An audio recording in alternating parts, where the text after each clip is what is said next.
Assalamualaikum dan salam sejahtera. Saya Najib Arif, ini Dialog Tenaga. Malam ini kita membincangkan topik yang cukup penting. Saya kira ini berkaitan dengan tenaga diperbaharui juga. Namun kita melihat kepada aspek ini, titik tolaknya adalah daripada rancangan Malaysia ke-12, di mana Malaysia menggariskan bahawa untuk kita menjadikan negara Malaysia ini neutral carbon seawal 2050, dan sudah pasti peralihan ini memerlukan kerjasama bukan sahaja politik, malah juga perubahan struktur dan juga perundangan secara besar-besaran, dan juga kita melihat juga bagaimana untuk kita mengurangkan pelepasan gas rumah hijau ini. Bagaimana caranya untuk orang kebanyakan, untuk rakyat, komuniti juga memainkan peranan, dan sudah pasti cara paling mudah kita melihat sudut pengangkutan awam dan juga kenderaan persendirian sebagai contoh.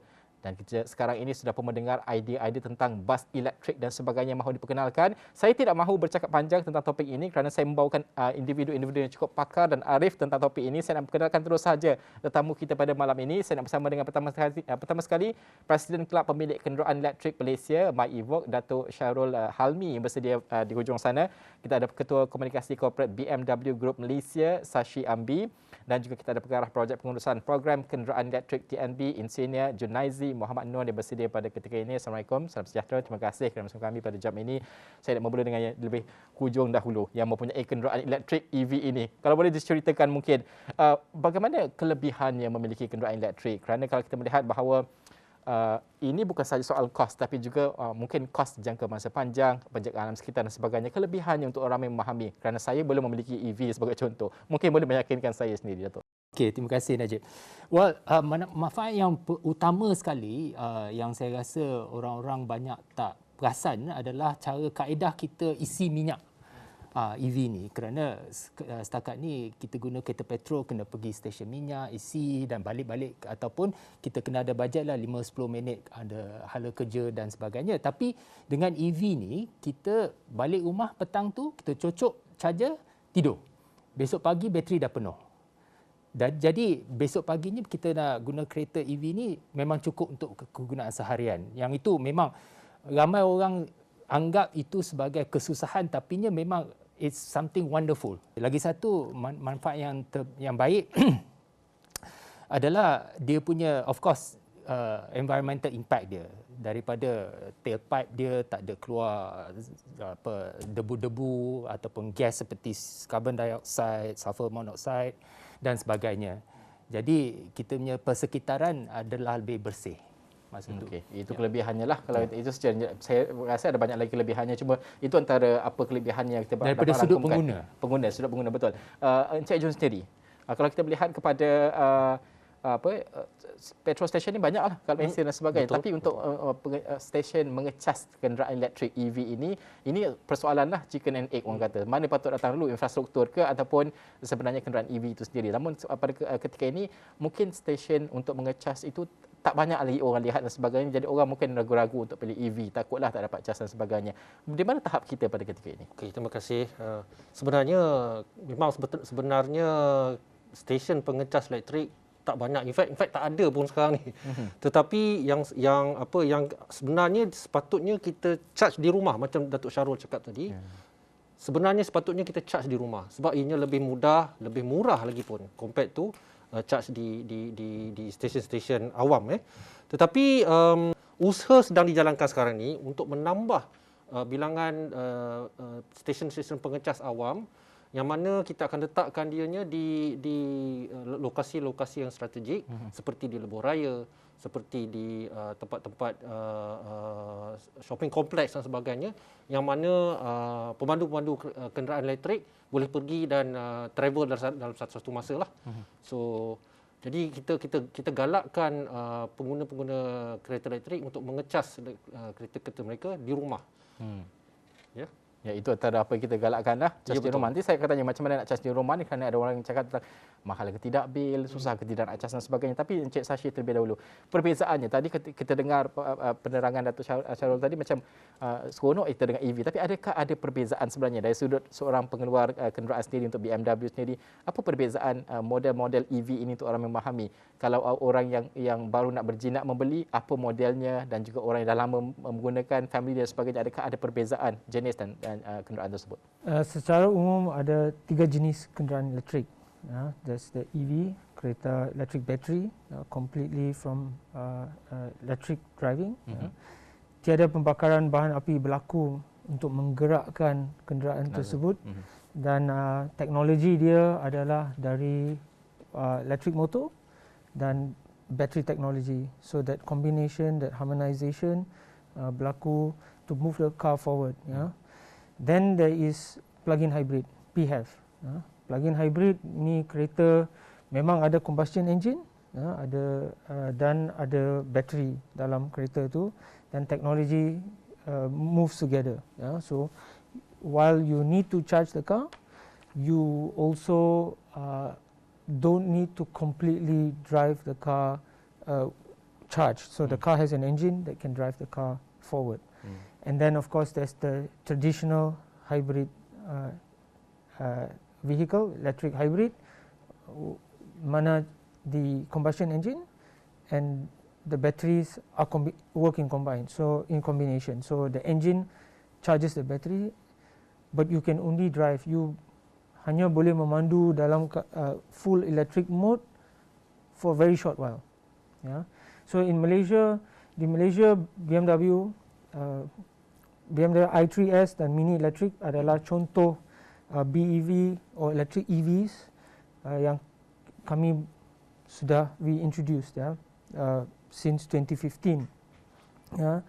And in the future, incoming in 2022, kita sudah taja, kita sudah tease the BMW iX and the BMW iX3. Ini adalah kereta complete EVs yang baru dari fleet BMW i, and we will be introducing these cars in Malaysia. But dari segi plug-in hybrid, we have a fleet of plug-in hybrid vehicles, and Malaysia adalah negara yang ketiga di dunia di mana dari perspektif BMW kita introduce vehicles in our whole lineup. Total volume for the year is more than 50%. There's Norway, Thailand, Malaysia. Ramai yang mahu membeli lah maknanya kan, di peringkat dunia ini nombor 3. Okey, Encik John, kalau bercakap tentang cas tadi, Datuk tadi pun sebut juga cas ni di rumah semalaman dan sebagainya. Kadang-kadang concernnya, kalau macam saya, mak saya selalu ajar, Swiss kena tutup banyak ni, kalau tak guna tutup dan sebagainya. Orang concern lah kos dan sebagainya. Mahal ke tidak sebenarnya kalau untuk tenaga elektrik, dan juga boleh mudah ke tidak untuk cas di rumah dan sebagainya. Tapi simpan dahulu jawapan tu. Kita akan berhenti seketika. Kita akan kembali selepas ini dalam Dialog Tenaga.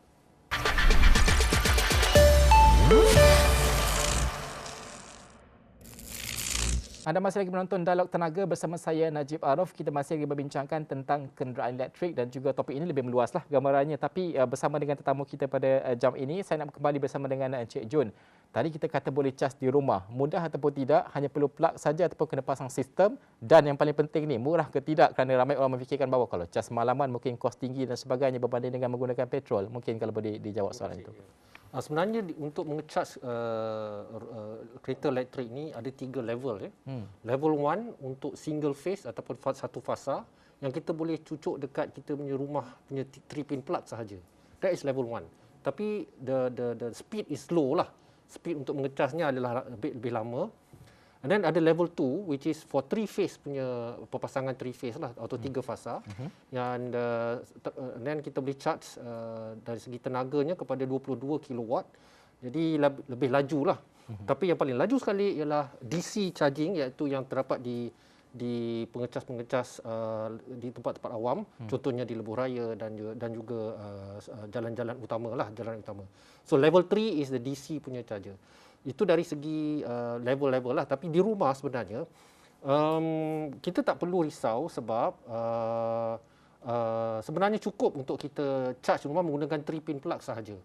Sebab macam Datuk Syarul kata tadi, selalunya kita charge malam, so by the time kita bangun pagi dah penuh. Sebenarnya tak perlu pasang, tapi kalau boleh pasang lagi baguslah. Tapi tak kira lah jenis kenderaan model apa sekali. Tak kira ya, tak kira jenis model apa pun, di rumah adalah lebih convenient dan lebih murah. So soalan yang kedua mengenai sama ada lebih murah untuk kita charge menggunakan kereta elektrik banding dengan kereta biasa. Kalau kita tengok rate kita atau tarif kita di rumah, kalau kita charge di rumah menggunakan tarif yang domestik di rumah, sememangnya ini lebih murah daripada apa yang kita isi minyak di petrol station. So, katalah sebulan kita spend RM400 untuk kereta biasa. Di rumah kita dapat study di rumah kalau kita charge di rumah kita akan belanja kurang daripada RM200 sebulan. Jadi memang digalakkanlah kalau kita charge di rumah, dan bila kita travel di jalan-jalan raya dan lebuh-lebuh raya utama, ada DC charger yang boleh charge kereta dengan cepat. Sebab kita bila kita stop dekat lebuh raya, kita tak nak stop sangat lama kan. So that's why kita ada DC charger yang lebih cepat untuk top up kita punya bateri punya kuasa tu untuk kita teruskan perjalanan kita. So macam tu dia punya strategi dia lah untuk menggunakan kereta elektrik ni. Kita bawakan pengalaman orang yang mempunyai kenderaan elektrik pernah cas di tengah jalan menggunakan pengecas yang disebutkan tadi tu. Cepat ke tidak sebenarnya tu? Tapi ya, memang kalau setakat ini pengalaman kami lah, bukan saya saja, because dekat Malaysia ni ada lebih kurang 400 pengguna EV. Jadi kami yang ada banyak keluar outstation adalah merasakan setakat ni sebab infrastruktur charging EV yang luar dari Lembah Kelang ni memang tak cukup. Dan kadang-kadang slow. So bila kita gunakan memang tak rasa ada perasaan tak puas hati lah. Lepas tu pun yang ada yang laju pun sekarang ni dah ada syarikat-syarikat yang membina DC charging ni sepanjang highway dan ianya adalah lebih pantas. Malangnya setiap lokasi ada satu aja. So kalau ada 2 EV betul-betul nak buat konvoi ke apa, tunggulah. So jadi dari pendapat pengguna ni memang perlu diperkembangkan lagi, giat lagi, dan tambah charger-charger ni satu location tu biar banyak. Jadi tak ada queue. Okey. Saya nak mengangkat sedikit diskusi ini kepada topik yang sedikit berat. Sedikit berat je lah. Kalau kita melihat kepada COP26 baru-baru ini, kerajaan ada ikrar tersendiri. Ini untuk penghapusan karbon, mengawal karbon dan sebagainya untuk Malaysia dan juga di peringkat global. Mungkin Cik Sasha sendiri untuk berkongsikan reaksi pengeluar kereta dengan ikrar Malaysia ini dan sebenarnya apakah maknanya kepada EV di Malaysia sebenarnya secara keseluruhan. Dari perspektif BMW Group, kami sentiasa percaya bahawa masa depan mobility di dunia adalah elektrik. Ya. Dan kami berada di barisan hadapan untuk memacu mobility elektrik di Malaysia sekarang. Tapi di COP26, BMW Group is also present at the highest level. Yeah. Our chairman of the board and our head of sustainability was actually in Glasgow as well. So we understand, we know what's happening in the world and where technology is moving. So ikrar kerajaan Malaysia pada COP26 di Glasgow ni memang in line with the direction for BMW, not only in Malaysia but worldwide. So it's dari perspektif BMW Malaysia, it's a very progressive direction. It is, I think, the direction that's enabled TNB and users and BMW to actually move forward with electrified mobility in Malaysia.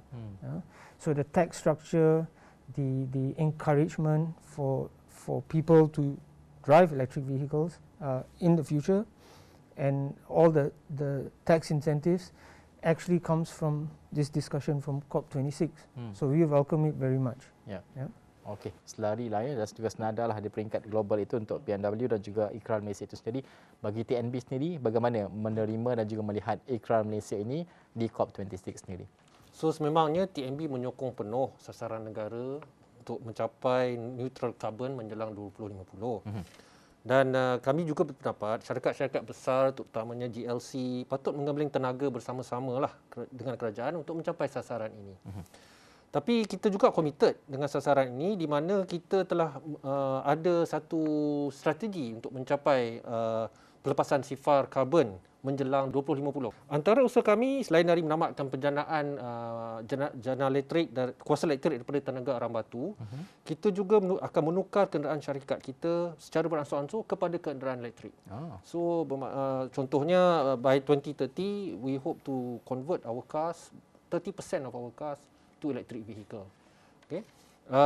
Juga antara lain kita juga menggalakkan staf TNB juga untuk menukar kenderaan elektrik dengan menyediakan pengecas di tempat kerja. InsyaAllah kita akan pasang pengecas elektrik ini di pejabat-pejabat TNB seluruh negara. Okey, saya pun kena tukar jugalah kalau macam tu. Nanti kan saya jumpa Encik Sashi untuk Oh, bertolonglah BMW banyak kita nanti EV kan. Okey, Datuk Syarul sendiri, kalau kita melihat kepada apa yang diumumkan di bawah bajet 2022, banyak insentif diumumkan untuk apa lagi menggalakkan penggunaan EV ini di Malaysia. Mungkin reaksi pengguna-pengguna EV sendiri kerana tidak ramai digunakan di Malaysia sekarang ini. Kerana concern mereka satu je, keluar daripada KL tak banyak tempat cas dan sebagainya. Mungkin itu nampak simplistik tapi itu kegusaran yang signifikan juga kan. Mungkin reaksi betul. segera. Sebab itu kami bila dengar pengumuman daripada kerajaan mengenai galakan-galakan untuk pembelian EV ni, memang kita amat bersyukurlah. Malangnya adalah yang baru beli tahun lepas, dia orang bayar cukai tinggi, sedih jugalah. Rugilah. Tapi ni sebagai group early adopter, ini adalah satu yang kita expect. Sebab golongan early adopter inilah nanti yang harapnya boleh diperkembangkan lagi tahun depan dengan insentif-insentif galakan-galakan diberikan oleh kerajaan dan akan memacu perkembangan pula charging infrastructure tu. Because kalau charging infrastructure tu tak ada pelanggan, macam mana dia nak berkembang? Jadi harapan saya, harapan pengguna adalah golongan early adopter ini akan memacu perkembangan DC charger ni dan seterusnya akan membolehkan orang ramai pula berani, macam Najib cakap tadi tu, keluar KL ada charger ke tidak, tapi sekarang dah ada charger, semakin berani dan harapnya dia akan macam ada snowball effect. Dan diperkembangkan lagi dan akan meet our target untuk mengurangkan emisi karbon daripada sektor transportation dekat Malaysia ni. Okey, banyak lagi perkara yang ingin saya tanyakan, nak bincangkan, tapi kita akan berhenti rehat sekali lagi. Kita akan kembali selepas ini untuk Dialog Tenaga. Selepas ini.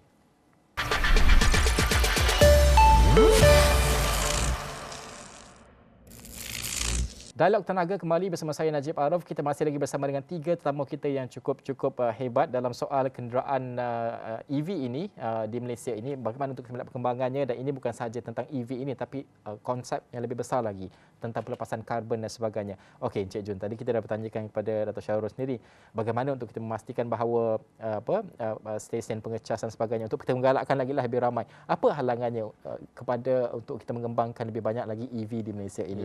Dan bagaimana mungkin TMB sendiri boleh memainkan peranan yang cukup signifikan untuk menyelesaikan segala kegusaran yang disuarakan ini. Terima kasih. So kita nampak 4 barriers atau 4 halangan yang akan menyekat perkembangan ataupun penggunaan kereta elektrik. Pertamanya ialah harga-harga kenderaan elektrik. Sekarang kalau kita tengok di pasaran, harga kenderaan elektrik memang lebih kurang 20-30% lagi mahal daripada kenderaan biasa lah. So mungkin dengan insentif yang terbaru daripada kerajaan, mungkin daripada tahun 2022 ke atas, kereta-kereta elektrik akan lebih murah. Dan kereta-kereta yang lebih mesra rakyat harganya akan dapat diintroducekan di Malaysia ni dengan lebih banyak lagi lah. Itu yang pertama. Yang keduanya ialah barrier yang kedua ialah stesen pengecas lah. Memang tak banyak ada sekarang ni, macam Datuk Syarul kata tadi. Kita perlu tambah dengan lebih banyak lagi stesen pengecas awam lah, supaya range anxiety ataupun jarak, kerisauan jarak tu dapat dibendung lah antara pengguna kan.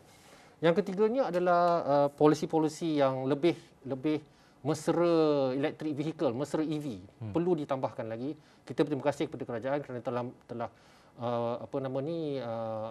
memansuhkan teks untuk kereta-kereta elektrik, tetapi ada banyak lagi polisi yang kita kena bekerja sama dengan kerajaan untuk menambah baikkan lagi regulation lah di Malaysia ni kan.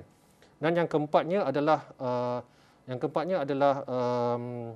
industri servis kepada kenderaan elektrik. Masih tak ada lagi sekarang ni. Imagine kalau kita tengah bawa kereta, kalau ada masalah ke apa-apa, tak ada kurangnya expertise dalam kenderaan elektrik di Malaysia sekarang ni. So kita tambah lagi mekanik, technician yang lebih berpengetahuan dalam servicing kereta-kereta elektrik. So bagi pihak TMB, kita telah menubuhkan satu persatuan di mana persatuan ini adalah gabungan kepada ahli-ahli persatuan ini adalah gabungan kepada semua ekosistem elektrik vehicle ni. Kita ada ahli-ahli daripada MyEvoque, kita ada ahli daripada pengeluar kereta, dan ahli-ahli daripada syarikat-syarikat pengecas elektrik dan juga TMB sendiri. Jadi persatuan ini akan menjadi the voice of EV di Malaysia ni, insya-Allah. So bila kita berinteraksi dengan pihak-pihak berkenaan, jadi kita sama-sama boleh dapat menyuarakan pendapat dan juga cadangan-cadangan yang lebih baik kepada the ecosystem of EV itu. Ya. Okey, Cik Sashi, apa lagi penambahbaikan yang boleh kita laksanakan supaya Malaysia yang kini berada nombor 3 di peringkat global ini mengikut data BMW, boleh kita jadi nombor 1 mungkin? Boleh, sebab we believe that the policies that Malaysia has for electric vehicles is very progressive. Tapi balik kepada apa Encik Junaidi perkatakan tadi tentang the voice of EV. Kami di BMW kita pengeluar kereta EV. Kita satu-satunya komponen dalam ekosistem electric mobility ini. And because of that, dari awal lagi BMW telah make partnerships with companies like TNB, with the My Evoque Club, to build this ecosystem, membangunkan rangkaian pengecasan awam ni sehingga it becomes normal. The idea is dengan pengenalan this relationship, this ecosystem, kami berhasrat untuk menunjukkan bahawa isu kebimbangan jarak jauh dengan kenderaan elektrik, and the adoption of the technology is something that is worry-free. This is technology of the future that we can already implement today. That's the direction. Okey, Datuk nak menambah? My Evoque memang mengalu-alukanlah ke pembesaran lagi komuniti pengguna EV di Malaysia ni, tapi kita harus juga mengambil kira bahawa keputusan nak tukar kereta ni bukannya selalu. Betul. Bukan macam kita tukar handphone kan. So bila kita nak buat keputusan untuk ganti kereta yang dah usang ke ataupun keluarga kita dah berkembang, dah besar, masa itulah kita harap tuan-tuan dan puan-puan boleh fikirkanlah, bolehkah EV fit into my lifestyle. Kalaunya kebanyakan for example keluarga di Lembah Kelang ni ada yang mempunyai 2 kereta atau lebih, kan, husband ada 1, isteri ada 1. Why not tukar satu jadi EV, yang gunakan satu EV ni untuk jalan dalam Lembah Kelang saja. Jadi range anxiety ni tak adalah isu yang besar sangat. So kalau nak balik kampung, pergi Kelantan ke, pergi Kota Baru ke, bawalah kereta lama yang bakar petrol tu. Jadi at least kita kurangkan emisi tu bagi setengah. So yang itu kita harapkan dengan galakan-galakan yang diberikan oleh kerajaan, dengan kerjasama pihak TNB, produk-produk baru daripada BMW dan juga OEM-OEM yang lain, pengguna memang looking forward next year. Memang kita harapkan 2022, 2023 adalah tahun-tahun yang amat mengujakan untuk semua orang dalam ekosistem EV ni. Okey, saya minta pandangan Datuk juga sebab tadi Encik Jun sebutkan tadi modal insan kita kena ada semua ni. Barulah rantaian itu lengkap, kan? Pandangan selaku pengguna dah mencari dah berjumpa dengan pakar mekanik sebelum ini. Di mana tahap kita sebenarnya, tahap kepakaran kita? Adakah perlu ada ruang penambahbaikan yang lebih besar ataupun kita sudah ada asasnya namun perlu ditambah baik hanya sedikit dan sebagainya? Memang kita ada banyak lagi ruang untuk memperkembangkan modal insan dalam ekosistem EV ni. Sebab kalau kita fikirkan sekarang lebih kurang 400 saja ada EV, full EV lah. Dan setakat populasi plug-in vehicle yang menggunakan bateri dan enjin combustion ni pun setakat peratusan ni memang kurang sekali. Tetapi kita dah lihat bahawa ada juga dah mula berkembang dan tak perlu ada banyak galakan-galakan daripada kerajaan. Dia berkembang sendiri sebab bila ada pelanggan, di situlah ada penjualnya. So harapan kita adalah bila the snowball effect bermula, dengan orang membeli EV lagi, membeli plug-in vehicle lagi, dan juga dia pun carilah tempat-tempat mana nak diserviskan, dan adalah mekanik-mekanik yang pandai, dia pun pergilah belajar. TNB pun ada institut dia, boleh menuntut dekat situ. Okay. So kita harapkan this will take time. Dia akan memakan masa. Betul. So kita harapkan benda ni akan diuruskan dengan teliti oleh pihak-pihak berkenaan.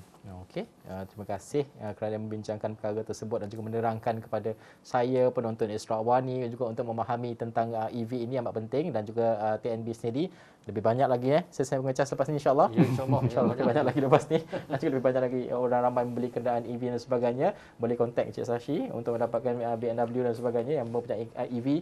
Terima kasih kerana meluangkan masa bersama dengan Dialog Tenaga pada malam ini.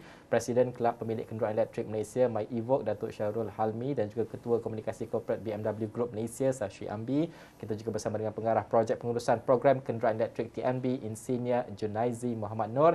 Dan topik ini topik yang cukup penting kerana perbualan di luar sana tentang EV ini bukan satu yang baru, sudah lama dibualkan. Soal stesen pengecas, soal kos dan sebagainya.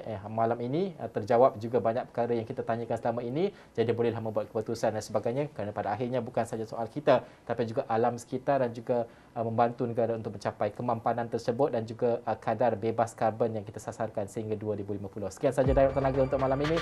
Saya Najib Arif. Assalamualaikum dan salam hormat.